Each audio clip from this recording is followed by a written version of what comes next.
ধবধবে সাদা পাঞ্জাবি, সাদা দাড়ি, সাদা চুল, নুরানি চেহারা, নাম তার দরবেশ বাবা। রহস্যে মোড়া এই নুরানি চেহারার ব্যক্তিটির নাম সালমান এফ রহমান।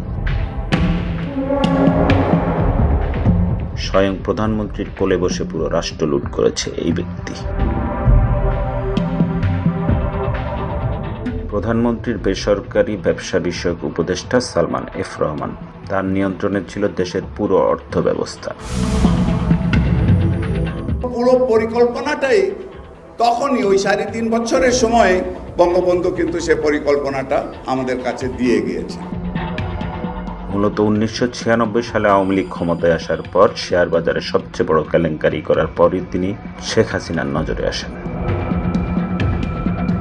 1/11-এর সময় 2007 সালের 4 ফেব্রুয়ারি তিনি অপরাধ ও দুর্নীতির 11টি মামলায় গ্রেফতার হন। 2008 সালের 20 আগস্ট বাংলাদেশ হাইকোর্ট ব্যাংক জালিয়াতির মামলায় তাকে জামিন প্রদান করে।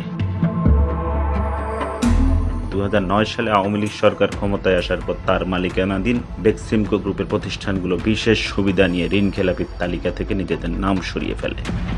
শেয়ার মার্কেটের যেটা আপনি কথাটা বলেছেন, সেখানেও কিন্তু আমাদের হাইকোর্টে যে আমাদেরকে একদম 100% ক্লিয়ার করে দিয়েছে। এই যে 22,000 কোটি টাকা, এটা তো একদম ভুয়া জিনিস।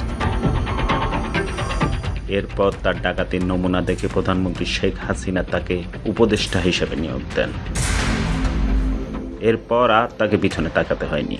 পাতাল থেকে শুরু করে স্যাটেলাইট পর্যন্ত সকল কিছুতেই চলে তার নিয়ন্ত্রণ। আমি গৌরবের সাথে বলতে পারি শেখ কামাল আমার বন্ধু ছিল। আপনারা সবাই ভালো থাকবেন, সুস্থ থাকবেন, সুখী থাকবেন। করোনা মহামারীর সময় এককভাবে ভ্যাকসিন আমদানির দায়িত্ব পায় এই সালমান। তাকে কমিশন না দেওয়ায় গ্লোব ফার্মাসিউটিক্যালের তৈরি করা ভ্যাকসিন ও গণস্বাস্থ্যের তৈরিকৃত র্যাপিড কিটও অনুমোদন পায়নি। দেশের ঔষধ ব্যবসার সকল নিয়ন্ত্রণ এই দরবেশের হাতে। যখন খুশি দাম বাড়িয়ে বিভিন্ন কোম্পানি থেকে কমিশন নিয়ে নিত। দেশের একমাত্র কেবলবিহীন নেটওয়ার্ক আকাশের অনুমোদন পায় তারই কোম্পানি বেক্সিমকো। প্রধানমন্ত্রীর হাতে কি ম্যাজিক ব্যান্ড আছে যে কোন ম্যাজিক দিয়ে তোমরা দেশটাকে। 2018 সালে দেশে প্রথম স্যাটেলাইট উৎক্ষেপণ করা হয়, যার দায়িত্ব পায় বেক্সিমকো।